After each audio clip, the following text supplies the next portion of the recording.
Hello students, welcome to my YouTube channel 1 hour daily education. Students, आज आपके मैं एक लिए बहुत अच्छी बुक लाया हूँ, भारत का संपूर्ण इतिहास।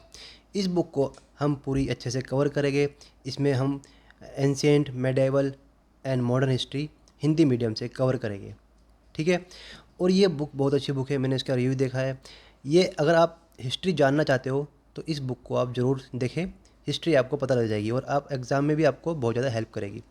देन इसके बाद हम करेंगे इंग्लिश मीडियम हिस्ट्री, जो हमारी एनसीईआरटी बेस पे होगी और जो हमारी एक्स्ट्रा बुक होती है यूपीएससी एग्ज़ाम्स के लिए और अदर गवर्नमेंट एग्ज़ाम के लिए। पर हिस्ट्री जानना बहुत ज़रूरी है पहले हमारे लिए। कोई भी सब्जेक्ट हम चूज़ करते हैं उसके बारे में बेसिक नॉलेज होनी ज़रूरी है। और इस बुक के बाद अगर आपने ये बुक पूरी देखी तो क्या होगा दोस्तों, आपको पता लग जाएगा हमारे इतिहास क्या है, हमारे भारत का इतिहास है क्या। ठीक है, तो आज से स्टार्ट करते हैं हम। सबसे पहले दोस्तों, प्राचीन भारत का इतिहास से लेकर इसमें देश का स्वतंत्रता का राष्ट्रीय आंदोलन तक है, ठीक है। इसमें तो सब कुछ आप देख सकते हो। प्राचीन भारत का इतिहास, कोल तथा द्रविड़ सभ्यता, सिंधु घाटी सभ्यता, आर्यों का भारत आगमन, वैदिक काल की सभ्यता, वन व्यवस्था तथा आश्रम, सब कुछ इसमें दिया हुआ है। बाबर, हुमायूं, शेरशाह, अकबर, जहांगीर, 1857 के बाद के प्रमुख किसान आंदोलन, 1857 की महान क्रांति, सब कुछ हमको इसमें दिया हुआ है। तो इससे हम क्या करेंगे, इस बुक से हमको बेसिक नॉलेज मिल जाएगी कि हमारा इतिहास क्या है। और हिंदी में कुछ भी चीज़ समझते हैं हम तो तुरंत हमारे दिमाग में वो चीज़ बैठ जाती है। जब इस बुक को हम कवर कर लेंगे, ये मान लीजिए आपको 50% हिंदी अच्छे से पता चल जाएगी, ठीक है। एग्ज़ाम के तौर पे कह रहा हूँ, वैसे तो आपको पूरी हिस्ट्री पता चल जाएगी, पर एग्ज़ाम के तौर पे आपको इसके बहुत बेनिफिट मिलेगा, ठीक है। इस बुक को हम जल्दी से जल्दी कवर करने की कोशिश करेंगे। तो आइए स्टार्ट करते हैं। सबसे पहले प्राचीन भारत का इतिहास क्या है दोस्तों। पाषाण काल का अर्थ, सबसे पहले क्या है, पाषाण कालीन सभ्यता। पाषाण काल का अर्थ होता है पत्थर और काल का अर्थ होता है समय, ठीक है। तो पत्थर का समय, अतएव पाषाण काल का शाब्दिक अर्थ हुआ पत्थर का समय।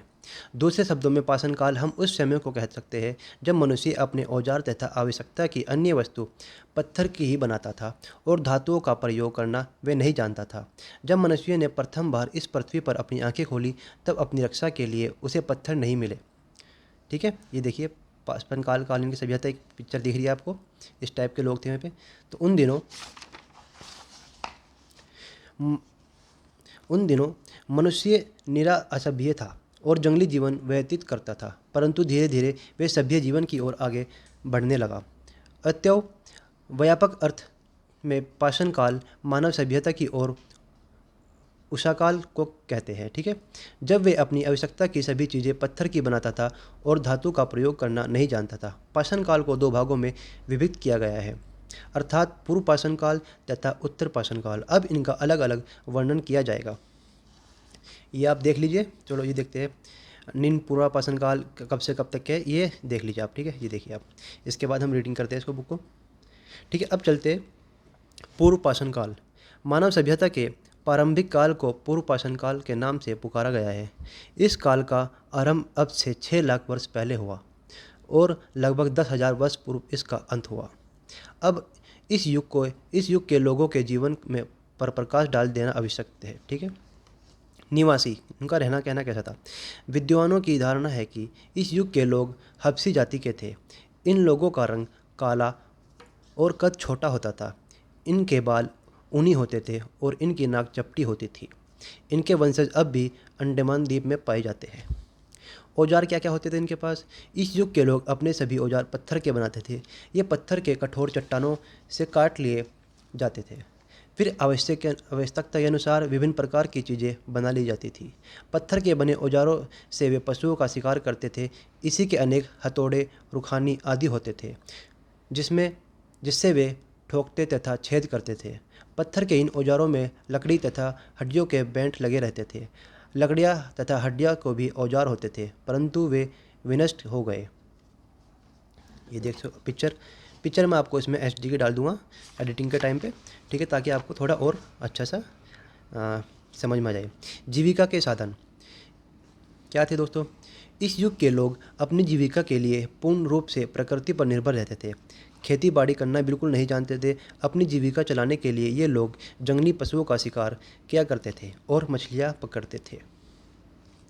निवास स्थान कहाँ पे रहा करते थे। इस काल के लोग नदियों के किनारे जंगलों में रहा करते थे। नदियों से इन्हें पीने का पानी मिल जाता था और जंगल से इन्हें खाने के लिए फल तथा पशुओं से मांस प्राप्त हो जाता था। ठंडक, धूप तथा वर्षा से अपनी रक्षा करने के लिए ये वर्षों की सघन छाया तथा पर्वत की कंदराओं में भी निवास किया करते थे। कभी कभी पेड़ों की डालियों तथा पत्तियों की झोपड़ियाँ भी बना लिया करते थे। वस्त्र, कपड़े कैसे पहनते थे। ये निश्चित रूप से बतलाना कठिन है कि ये लोग वस्त्र पहनते थे अथवा नंगा घुमा करते थे। अधिक संभावना यही है कि ये लोग नंगे रहते थे, परंतु कुछ विद्वानों की धारणा है कि ये लोग वर्षों की पत्तियाँ, छाल तथा पशुओं की खाल से अपने शरीर को ढकर रखते थे। दोस्तों, इसमें कुछ चीज़ समझाने की तो नहीं है, क्योंकि बहुत ही अच्छी हिंदी दी हुई है और आपको समझ में आ रहा होगा, ठीक है। इसलिए मैंने आपके लिए बुक ली है, ठीक है, ताकि आपको ज़्यादा समझाने की जरूरत ना पड़े और आपकी पूरी बुक कवर हो जाए जल्दी जल्दी। संगठन, इस युग के लोग टोलियां बनाकर रहते थे। प्रत्येक टोली का एक प्रधान होता था और इसी प्रधान के नेतृत्व में ये टोलियां आहार की खोज में एक स्थान से दूसरे स्थान को जाया करती थी। जहाँ कहीं इन्हें शिकार, कंद, मूल, फल आदि पाने की आशा होती थी, ये वहीं पर लोग चले जाया करते थे। शव विसर्जन, अधिकांश विद्वानों की ये धारणा है कि इस युग के लोग अपने मुर्दों को गाड़ दिया करते थे और मृतक शरीर के लाल रंग से रंग दिया जाता था। यह भी संभव है कि लोग अपने मुर्दों को फेंक दिया करते थे, जिन्हें पशु पक्षी खा जाया करते थे। पूर्व पुराना पूर्व पुरा पाषाण काल के महत्वपूर्ण स्थल, ये देख लीजिए। पहलगाम कश्मीर में, बैनल घाटी इलाहाबाद ज़िले में उत्तर प्रदेश में है। भीमबेटका और आदमगढ़ होशंगाबाद ज़िले मध्य प्रदेश। 16 आर और सिंगी तालाब नागौर ज़िले में राजस्थान। नेवास अहमदनगर ज़िले महाराष्ट्र। हुसंगी गुलबर्ग ज़िले में कर्नाटक। अटीटारामपक्कम तमिलनाडु, ठीक है। ये तो बाद में हम जब क्वेश्चन सॉल्व करेंगे ना, नेक्स्ट बुक में जो कवर करेंगे हम, जो हमारी ऑफिशियल बुक है उसमें क्वेश्चन भी सॉल्व करेंगे, उसमें अच्छे से समझाया जाएगा आपको। तो अब आता है मध्य पाषाण काल, ठीक है। इस काल में प्रयुक्त होने वाले उपकरण आकार में बहुत छोटे होते थे, जिन्हें माइक्रोलिथ लघु पाषाणोकरण करते थे। मतलब जो इसमें पत्थर होते थे वो बहुत छोटे होते थे, ठीक है। पूरा पाषाण काल में प्रयुक्त होने वाले कच्चे पदार्थ क्वार्टजाइट के स्थान पर मध्य काल में जेस्पर, एगेट, चट, चला, सिडनो जैसे पदार्थ प्रयुक्त किए गए हैं। इस समय के प्रस्तर उपकरण राजस्थान, मालवा, गुजरात, पश्चिम बंगाल, उड़ीसा, आंध्र प्रदेश एवं मैसूर में पाए गए हैं। अभी हाल ही में कुछ अवशेष मिर्जापुर के सिंगरौली, बांदा एवं विंध्य क्षेत्र से भी प्राप्त हुए हैं। मध्य पाषाण कालीन मानव अस्थिपंजर के कुछ अवशेष प्रतापगढ़, उत्तर प्रदेश के सराय नहर तथा महदान नामक स्थान से प्राप्त हुए हैं। मध्य पाषाणकालीन जीवन भी शिकार पर अधिक निर्भर था। इस समय तक लोग पशुओं में गायें, बैल, भेड़, बकरी, घोड़े एवं भैंसों का शिकार करने लगे थे।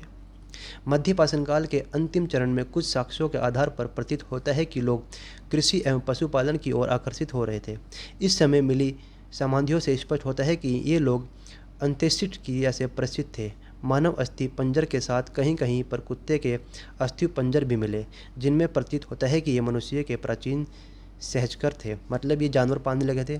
कुत्ता भी वहाँ पे मिला है, देखिए आप फोटो देख रहे हैं ना, मध्य पाषाण काल के लोग जिन्हें कुत्ते सहचर थे, कुत्ते भी पाला जाया करते थे, ठीक है।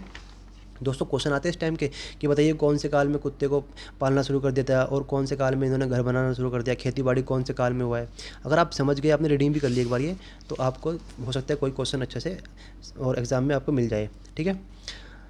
बागौर और आदमगढ़ में 6ठी शताब्दी ईसा पूर्व के आसपास मध्य पाषाण युगीन लोगों द्वारा भेड़ें बकरियां रखे जाने का साक्ष्य मिलता है। उत्तर पाषाण काल, ठीक है, ये पढ़ लिया हमने। अब आता है उत्तर पाषाण काल। पूर्व पाषाण काल के बाद उत्तर पाषाण काल का आरंभ होता है। पूर्व का अर्थ होता है पहले, उत्तर का अर्थ होता है बाद में। चूँकि उत्तर पाषाण काल का आरंभ पूर्व पाषाण काल के बाद हुआ, अतः इस युग को उत्तर पाषाण काल के नाम से पुकारा गया है। पूर्व पाषाण काल का अंत अब से 10,000 वर्ष पहले माना जाता है। अब उत्तर पाषाण काल का आरंभ यही होता है। इस युग के लोग पूर्व पाषाण काल के लोगों से कहीं अधिक सभ्य हो गए थे और उनके जीवन में बहुत बड़ा परिवर्तन आ गया था। कृषि कर्म का प्रारंभ तो उत्तर पाषाण काल में अवश्य हुआ। मतलब खेती बाड़ी का कर्म उसमें कौन से काल में हुआ? उत्तर पाषाण काल में हुआ। पर सर्वप्रथम किस स्थान पर कृषि कर्म प्रारंभ हुआ, ये विवाद का विषय है। 1947 से चल रही खुदाई में अब तक प्राप्त साक्ष्यों से ऐसा अनुमान लगाया जाता है कि सिंध और बलूचिस्तान की सीमा पर स्थित कच्ची मैदान में बोलन नदी के किनारे नहरगढ़ नामक स्थान पर कृषि कर्म का पहला साक्ष्य मिलता है। तो आप बता सकते हो, इसका कोई फिक्स तो नहीं कब मिला, पर 1947 से जो भी अब तक के रिसर्च हुई है उसमें बलूचिस्तान है जो वहाँ पर बता सकते हो, वहाँ से स्टार्ट हुआ है, ठीक है, क्या खेती बाड़ी। नदी के किनारे नहमगन पृथ्वी का प्रारंभ हुआ। इस सभ्यता के लोग अग्नि का प्रयोग प्रारंभ कर चुके थे और इसमें आग का भी आविष्कार हो चुका था। कुंभकारी सर्वप्रथम इसी काल में दृष्टिगोचर होती है। औजारों की उन्नति। तो औजारों की उन्नति देखते हैं। इस युग में भी औजार पत्थर के बने होते थे, परंतु वे पूर्व पाषाण काल के औजारों की अपेक्षा अधिक साफ तथा सुंदर होते थे। उनको रगड़ कर चिकना कर लिया जाता था। इससे वे बड़े सुडौल तथा चमकीले हो जाते थे। लकड़ी तथा हड्डियों का अब पहले से भी अधिक प्रयोग होने लगा। अब उनके औजारों में अनेक रूपता भी आ गई और धनुष, बाण, भाले, चाकू, कुल्हाड़ी के अतिरिक्त हल, हंसिया, घिरनी, सीढ़ी, डोंगा, तकली आदि भी बनाई जाने लगी। कृषि का आरंभ, मतलब कि जो खेती, ठीक है। पूर्व पाषाण काल में मनुष्य पूर्ण रूप संपर्क जीवित था और शिकार करके तथा फल खाकर अपना पेट भर लेता था। परंतु उत्तर पाषाण काल में उसने कृषि का आरंभ कर दिया। खेती हल तथा बैलों से की जाती थी। पौधों को काटने के लिए हंसे का प्रयोग किया जाता था। अनाज पीसने के लिए चक्कियाँ होती थी। ये देख लीजिए आप, इस टाइप के औजार बना रहे हैं और बहुत कुछ नॉलेज इनको हो गई थी, ठीक है। उत्तर पाषाण काल में मनुष्य जो औजारों का प्रयोग करने लगे थे। पशुपालन। उत्तर पाषाण काल के लोग ने इस बात का अनुभव किया कि यदि पशुओं की हत्या करने के स्थान पर उनको पाला जाए तो उनसे अधिक लाभ होगा। अतएव इन लोगों ने पशुपालन आरंभ कर दिया और गाय, भैंस, बैल, भेड़, बकरी, कुत्ता, घोड़ा आदि जानवरों को पालना आरंभ कर दिया। मिट्टी के बर्तनों का निर्माण।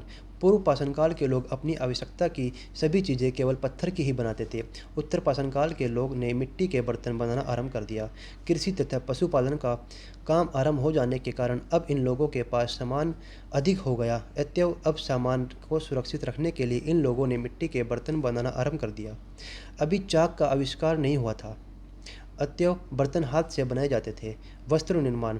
पूर्व पाषाण काल के लोग सिर्फ पेड़ों की पत्तियां, उनकी छाल तथा पशुओं के चमड़े से अपने वस्त्र बनाते थे, परंतु उत्तर पाषाण काल के लोग ने पौधों के रेशों तथा उनके धागे को काटना आरंभ कर दिया और उन्हें बुनकर वस्त्र बनाने लगे। क्योंकि खुदाई में बहुत सी तकलियाँ तथा करघे मिले, ये लोग वस्त्रों का रंगना भी सीख गए थे। देखा कितना डेवलपमेंट हो गया था यहाँ पे, कितनी अच्छी अच्छी चीज़ें ये करने लगे थे, ठीक है। कौन? उत्तर वाले, ठीक है, उत्तर पाषाण काल वाले।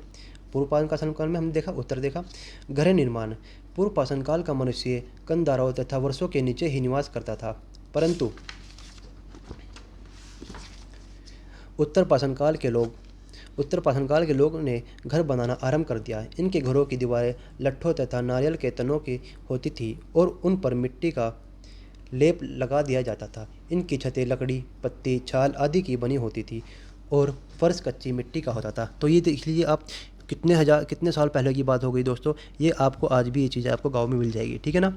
कार्य विभाजन तथा वस्तु विनिमय। उत्तर पाषाण काल के लोगों ने भिन्न भिन्न प्रकार के कार्यों को करना आरंभ कर दिया। कोई खेती करता था तो कोई मिट्टी के बर्तन बनाता था और कोई लकड़ी का काम किया करता था। इस प्रकार सबको अलग अलग काम बंट गया। एक गांव के लोग अपनी विभिन्न प्रकार की आवश्यकताओं को पूरा करने के लिए चीज़ों की अदला बदली किया करते थे। बढ़ई तथा कुम्हार अपनी चीज़ें किसान को देकर उनसे आनंद प्राप्त कर लिया करते थे। मतलब मार्केट भी हो गई थी उस टाइम और लेन देन शुरू हो गया था, ठीक है। उस टाइम पैसे तो नहीं थे, पर जो भी चीज़ जिसको ज़रूरत होती थी वो अपनी चीज़ को देकर उस चीज़ को देकर कुछ सामान ले रहा था। जैसे मान लीजिए कुम्हार क्या है, मट्टी का काम कर रहा है और उसको सब्जी की जरूरत है तो सब्जी वालों को देके कुछ बर्तन देके वो उससे सामान लिया करता था। युद्ध का आरंभ। उत्तर पाषाण काल में विभिन्न बस्तियों में युद्ध भी आरंभ हो गए। अतएव आत्मरक्षा के लिए गांव के चारों ओर खाई बना दी जाती थी, जिससे शत्रु सहसा गांव में न घुस सके। ये लोग पत्थर के ही बने हथियारों का युद्ध में प्रयोग करते थे और उन्हीं से अपनी रक्षा किया करते थे। धर्म। खुदाई में कुछ नारी मूर्तियाँ मिलती है जिन्हें यह अनुमान लगाया गया है कि उत्तर पाषाण काल के लोग मातृदेवी को उपासक थे। अपनी देवी को प्रसन्न करने के लिए लोग संभव पशुओं की बलि भी दिया करते थे। उनका विश्वास था कि ऐसा करने से पृथ्वी माता प्रसन्न होती है और पशु तथा कृषि में वृद्धि होती है। निष्कर्ष। उपयुक्त विवरण से ये स्पष्ट हो जाता है कि इस काल के परिवर्तन बड़े ही क्रांतिकारी थे। अब सभ्यता की दौड़ में मनुष्य बहुत आगे बढ़ गया। कृषि तथा पशुपालन का कार्य आरंभ हो जाने के कारण अब उनसे सहकारिता बहुत बढ़ गई। अब एक स्थान पर गांव में स्थायी रूप से निवास करने लगा और वे उसकी मातृभूमि हो गई और उसके प्रति उसका विशेष प्रेम हो गया। अब मनुष्य के पास भूमि, घर, पशु, अन्न तथा अन्य उपयोगी वस्तुएं हो गई। अतएव व्यक्तिगत संपत्ति का उदय हो गया और धन संपन्नता तथा दरिद्रता का भी जन्म हो गया। सारांश यह है कि उत्तर पाषाण काल पूर्व पाषाण काल की अपेक्षा सभ्यता तथा संस्कृति शेष से बहुत आगे बढ़ गया। धातु काल पाषाण काल के बाद धातु काल का आरंभ हुआ। कुछ विद्वानों का विचार है कि धातु काल के लोग पाषाण काल के लोगों से भिन्न थे और उत्तर पश्चिम के मार्गों से भारत में आए थे। अन्य विद्वानों का विचार है कि धातु काल के लोग उत्तर पाषाण काल के लोगों की ही संतान थे। इस मत के समर्थन में दो बातें कही जा सकती है। पहली बात यह कि धातु काल के प्रारंभ में पाषाण तथा धातु का साथ साथ प्रयोग होता था और दूसरी ये कि संधि काल की वस्तुओं के आकार तथा बनावट में बड़ी समानता है। इससे ऐसा प्रतीत होता है कि उत्तर पाषाण काल की सभ्यता धीरे धीरे उन्नति कर धातु काल की सभ्यता में बदल गई। उत्तर पाषाण काल में धातु का काल का मानव। ठीक है। धातु काल का अर्थ। धातु का अर्थ उस युग को कहते हैं जब मनुष्य ने पत्थर के स्थान पर धातु का प्रयोग करना आरंभ किया। सबसे पहले मनुष्य ने तांबे को, उसके बाद कांसे को और अंत में लोहे का प्रयोग किया। तो क्वेश्चन पूछ सकते हैं सबसे पहले कौन सा आया और कौन से काल में आया, तो बता दीजिए आप। तांबे, उसके बाद कांसे, उसके बाद क्या आता है, लोहा आरंभ किया। चूँकि इन धातुओं का प्रयोग निरंतर आधुनिक काल तक होता चला आ रहा है, अतएव उत्तर पाषाण काल से आज तक के काल को धातु काल समझना चाहिए। इस लंबे काल में मानव सभ्यता को धीरे धीरे विकास होता गया और आज वे इतने आश्चर्यजनक कार्य कर रहे हैं जो पुराने ज़माने में असंभव नहीं समझे जाते थे, वरन उनके बारे में कोई सोचता भी न था। इस लंबे धातु काल को 3 भागों में बांटा जाता है, अर्थात ताम्रकाल, कांस्यकाल, लोहेकाल। परंतु कांस्यकाल हमारे देश में नहीं आया क्योंकि तांबे के बाद इस देश में लोहे का प्रयोग आरंभ हो गया। अब इसका संक्षिप्त परिचय नीचे दिया जाएगा। ताम्रकाल, जिस काल में मनुष्य ने पत्थर और तांबे को औजारों को साथ साथ प्रयोग किया, उस काल को हम पाषाणिक काल कहते हैं। सर्वप्रथम जिस धातु को औजारों में प्रयुक्त किया गया वही तांबा। ऐसा माना जाता है कि तांबे का सर्वप्रथम प्रयोग करीब 5000 ईसा पूर्व में किया गया। भारत में ताम्र पाषाण अवस्था के मुख्य सिरे दक्षिण पूर्वी राजस्थान, मध्य प्रदेश के पश्चिम भाग, पश्चिम महाराष्ट्र तथा दक्षिण पूर्वी भारत में है। दक्षिण पूर्वी राजस्थान में स्थित बानस घाटी के सूखे क्षेत्रों में अदार एवं गिलुन नामक स्थानों की खुदाई की गई। ठीक है। मालवा, कायथा एवं अरन स्थानों पर भी खुदाई का कार्य संपन्न हुआ जो पश्चिमी मध्य प्रदेश में स्थित है। खुदाई में मलवा से प्राप्त होने वाले मुद्रभांड ताम्र पाषाण काल की खुदाई में प्राप्त अन्य बुद्रभांड में सर्वोत्तम माने गए हैं। यातायात के साधनों में वृद्धि। पाषाण काल में बोझ ढोने का काम मनुष्य स्वयं करता था, परंतु ताम्र काल में बोझ ढोने का काम पशुओं तथा गाड़ियों द्वारा किया जाने लगा। बोझा ढाने के लिए सबसे पहले बैलों का प्रयोग किया गया, परंतु बाद में गधों, घोड़ों तथा ऊँटों का प्रयोग होने लगा। पशुओं के साथ साथ पहिएदार गाड़ियों का भी बहुत अधिक प्रयोग होने लगा। जल यात्रा के लिए नावों का भी निर्माण होने लगा। कृषि में उन्नति। कृषि का काम उत्तर पाषाण काल में ही शुरू हो गया था, परंतु अब बहुत बड़े परिमाण में की जाने लगी। पशुओं की संख्या में वृद्धि होने के कारण अब उनके चारे तथा रखने की उचित व्यवस्था करनी पड़ी। पशुओं के लिए मोटे अन्न की खेती की जाने लगी। कार्य कुशलता में वृद्धि। धातु के कामों में कुशलता की बड़ी आवश्यकता होती है, अतएव अपने कार्य में निपुणता प्राप्त करने के लिए अब लोग पूरे समय अपने ही कार्य में लगे रहते थे। इस प्रकार विभिन्न प्रकार के कार्यों में विशेषज्ञ होने लगे और अपने कार्य में बड़े कुशल होते हैं। अब कार्य विभाजन का सिद्धांत बहुत आगे बढ़ गया और लोग अपनी आवश्यकताओं की पूर्ति के लिए दूसरों पर निर्भर रहने लगे। इस प्रकार मनुष्य स्वावलंबी से परावलंबी हो गया। ये क्वेश्चन पूछा जा सकता है। ठीक है ना। तो भवन निर्माण का आरंभ। भवन धूप में सुखाई तथा आग में पकड़ी हुई ईंटों को मकान का निर्माण इसी काल में आरंभ हुआ। ये मकान बड़े सुविधाजनक होते थे और इसमें सुरक्षा की पूरी व्यवस्था रहती थी। ये मकान इतने बड़े होते थे कि उनमें मनुष्य, पशु तथा सामान के लिए अलग अलग प्रबंध रहता था। धार्मिक भावना का आरंभ।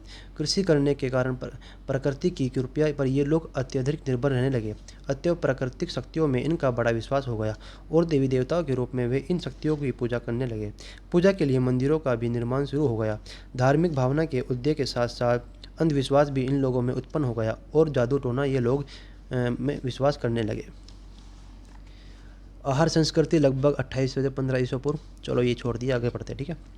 इस काल के लोग लेखन कला से अनभिज्ञ थे। राजस्थान और मालवा में प्राप्त मिट्टी निर्मित वृषम की मूर्ति एवं इनाम गांव से प्राप्त मातृदेवी की मूर्ति से लगता है कि ये लोग वृषभ एवं मातृदेवी की पूजा करते थे। तिथि क्रम के अनुसार भारत में तारमपासन बस्तियों, ये देखिए तारमकालीन वर्ष की मूर्ति, ठीक है, एक बेल की मूर्ति है, ठीक है, ये मिली थी। ये कहाँ पे मिली थी? राजस्थान और मालवा, आप बता सकते हो, ठीक है। तो आगे चलते हैं कि अनेक शाखाएं हैं। कुछ तो प्राक हड़प्पिया है, कुछ हड़प्पा संस्कृति को समकालीन है, कुछ और हड़प्पोत्तर काल की है। प्राक हड़प्पा कालीन संस्कृति के अंतर्गत राजस्थान के कालीबंगा एवं हरियाणा के बनवाली स्पष्ट पाषाणिक अवस्था के है। 1200 ईसा पूर्व के लगभग तारम पाषाणिक संस्कृति का लोप हो गया। केवल जोरबे संस्कृति ही 700 ईसा पूर्व तक बची रह सकी। सर्वप्रथम चित्रित भांडों के अवशेष तारमपाषाणिक काल में ही मिलते हैं। इसी काल के लोग ने सर्वप्रथम भारतीय प्रायद्वीप में बड़े बड़े गांवों की स्थापना की।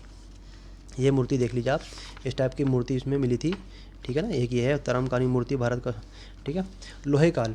हमारे देश में तारम काल के बाद लोहे काल का आरंभ हुआ। लोहे काल का आरंभ उत्तर तथा दक्षिण भारत में एक साथ नहीं हुआ। दक्षिण भारत में उत्तर पाषाण काल के बाद ही इसका प्रयोग आरंभ हो गया, परंतु उत्तर भारत में तारम के बाद इसका प्रयोग हुआ। विद्वानों की धारणा है कि उत्तर भारत में इसका प्रयोग ईसा के लगभग 1000 वर्ष पूर्व हुआ होगा। विद्वानों की धारणा है कि लोहे काल के लोग पामीर पठार की ओर से आए थे और धीरे धीरे महाराष्ट्र में फैल गए। कालांतर में मध्य प्रदेश के वनों को पार कर रहे लोग बंगाल की ओर चले गए।